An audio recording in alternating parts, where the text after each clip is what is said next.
Après le départ d'Olivier Mine de Fort Boyard, une autre figure emblématique du programme envisage de quitter le jeu à son tour.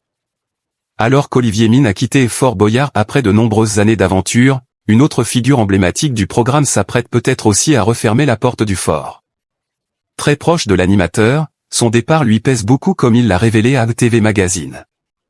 Animateur emblématique de Fort Boyard, Olivier Mine s'est récemment confié aux journalistes de TV Magazine au sujet de son départ du programme phare de France Télévisions.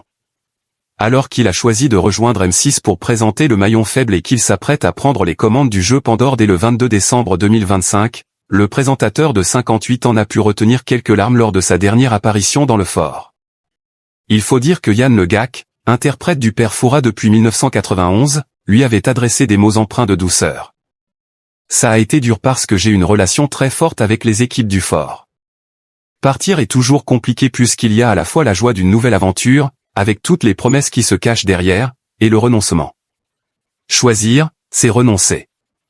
Ça a été dur parce que j'ai une relation très forte avec les équipes du fort et celle de tout le monde a son mot à dire. Mais je me doutais que l'affection qui nous lie et la relation très particulière qui s'est nouée depuis toutes ces années ferait qu'ils allaient tous comprendre, a-t-il confié. Le Père Fouras bientôt sur le départ? Touché au cœur par ce départ, Yann Le Gac songe lui-même à tourner la page. Il expliquait-il à TV Magazine en août dernier, « J'y songe depuis quelque temps, mais cette année et pour les années qui arrivent, il y a quand même un grand changement sur le fort, c'est le départ d'Olivier Mine, un de mes meilleurs amis. Il a une grande place dans ma vie. Le dernier tournage a été assez éprouvant. On est très proches. On se voit et on s'appelle. Souvent pendant l'année. À 72 ans, celui qui prête sa voix énigmatique aux sages du fort reconnaît également que la fatigue commence à se faire sentir, notamment à cause des conditions de tournage. Gravir toutes ces marches avec ce costume qui m'arrive jusqu'aux chevilles et qui est très lourd et difficile, a-t-il déclaré.